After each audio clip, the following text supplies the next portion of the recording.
Before we get started, Thanks, Captain America. Before we get started, I want to make sure that I make it very clear that I actually like Ted Lasso overall as a show.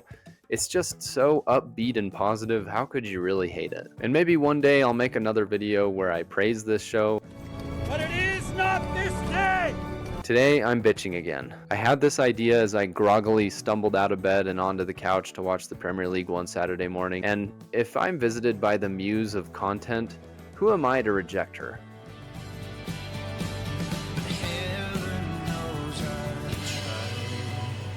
No, you didn't, Ted Lasso. You didn't try hard enough. Unfortunately, the football scenes in Ted Lasso are kind of a joke. Why am I qualified to make this statement? Well, I'm a real football fan. I mean, look at my jersey. Look at this one, that one, this one, that one. This one, this one, this one, that one, that one. I do consider myself absolutely a fan of this game, but I'm also a player of this game. I play every weekend and I play during the week often as well. When I was in high school, I played all 4 years of varsity. I also, in the off season, was playing at a high level of club where I grew up in San Diego. I've spent a long time playing, watching, and overall just being surrounded by this sport. So I know a thing or two about it. And I know a thing or two about how it should look. And I also have a nose for bullshit. And unfortunately, my nose smelled some bullshit while I was watching Ted Lasso. But before I criticize, let me praise, because like I said, I do really like this show overall. But since we are all little goblins and we love negative content on the internet, here we are. The attention to detail and the production value for everything surrounding the actual on-field play is really good. They're using the right ball, the opposing teams are wearing their true-to-life uniforms, even some of the coaches and the pundits are playing themselves within the show. You've got people like Arlo White, Thierry Henry, Pep Guardiola. The list goes on a little bit. There's not a ton of cameos, but like those little flashes of, oh, that's a real person. I recognize that guy. Oh, yeah. He's, that's cool. They also filmed some of these games at actual Premier League stadiums, which I thought was really cool. Amongst these beautiful brick and mortar cameos, we see Selhurst Park. This is where the real life team Crystal Palace plays. This is the set for the dog track, aka AFC Richmond's home ground. We have the Etihad Stadium, which is where Manchester City plays in real life.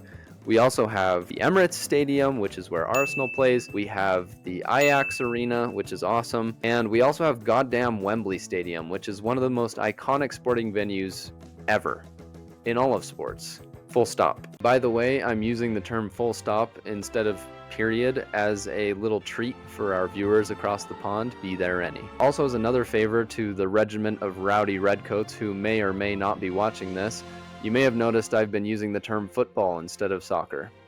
That's for you guys. Even though in my native tongue, American, I would be using the word soccer in everyday parlance, but I'm using it for you guys because I know it might start a war in the comments if I don't. I will be calling this sport football.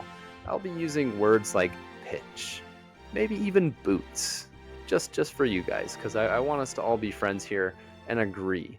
But let's just get right into this.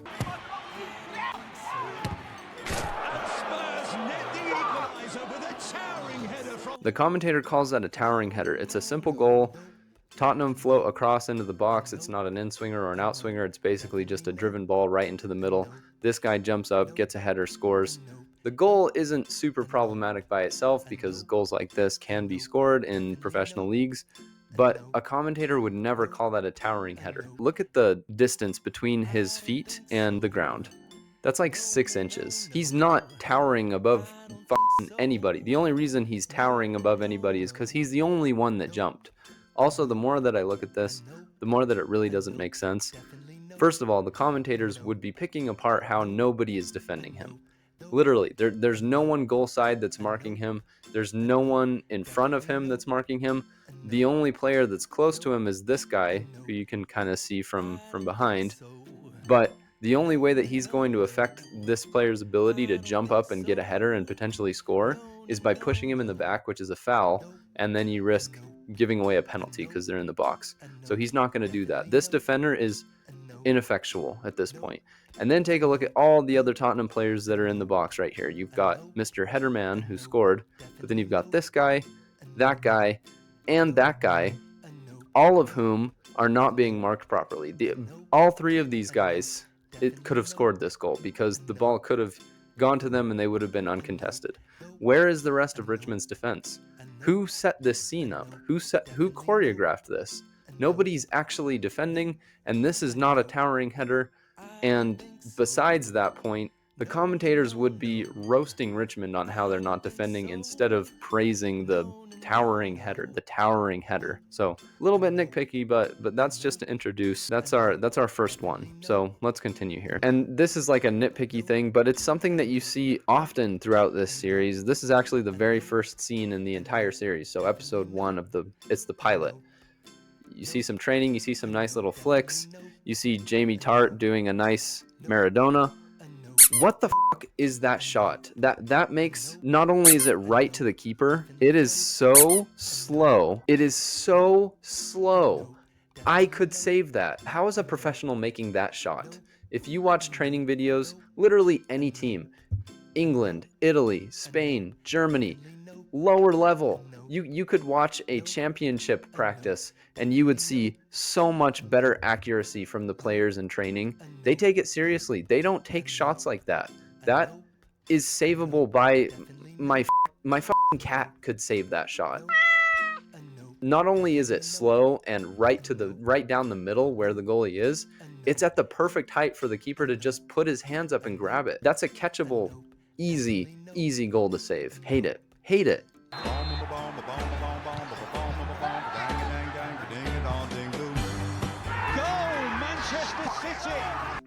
Okay, so this is an example of a high press. We're going to be talking about this a little bit later also in the video. I guess in this case, it's not so much of a high press because they are backed up all the way to their 18-yard box, but it is absolutely an example of a high line. A high line is basically when your back line plays higher up the field and they're trying to form a clean line in order to catch players offsides. So if they're all able to step up in unison, then they can catch these players offsides. I think that's what they're trying to go for here. You can see this player in the middle, this center back. He's definitely, it looks like to me, he's taking a step forward to try and catch whoever may be running forward for City offsides. In this case, it's just very bad marking because number 11 is clearly onside. He's 3 or 4 yards onside, 3 or 4 yards in front of the line. Any defender who is scanning properly and is aware of the situation and is aware of the attackers that are bearing down would be able to know that he is not offsides.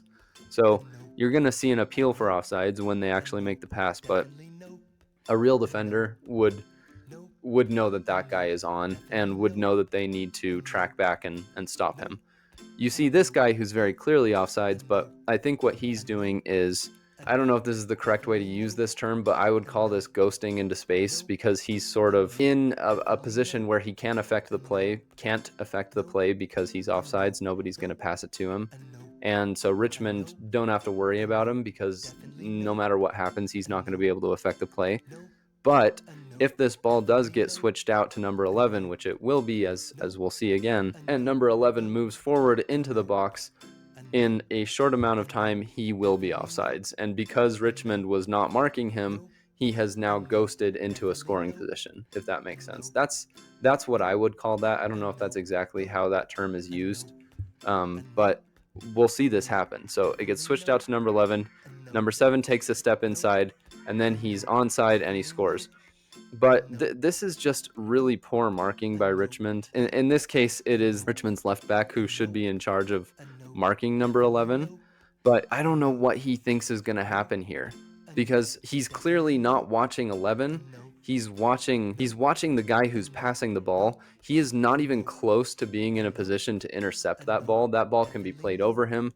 Or if you just play it into this channel, there's way too much space that this guy has to make up to be able to intercept that ball. So he's just not marking, and it just looks wrong, especially when you consider that these are Premier League players.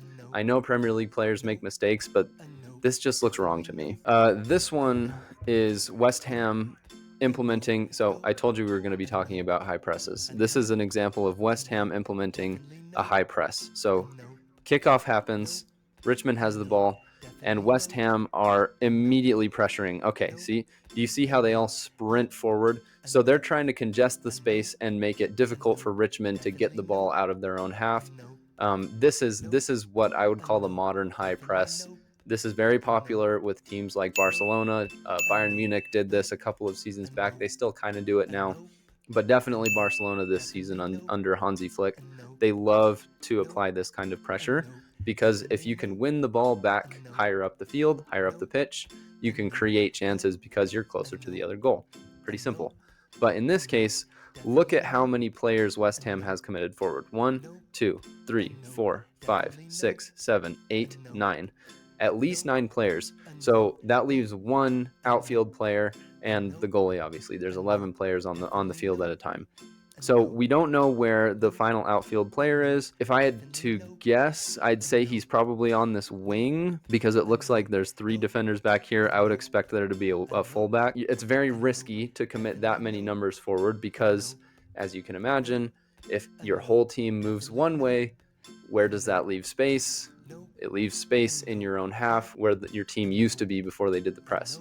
And Danny Rojas, this is actually kind of cool because Danny Rojas, the actor that plays him, played professionally in Mexico for a number of years. So this guy actually does know what he's doing when it comes to football and playing. You can see that his instinct, when he sees all these people moving forward, is to start making a run in behind because he knows that that's where the space is.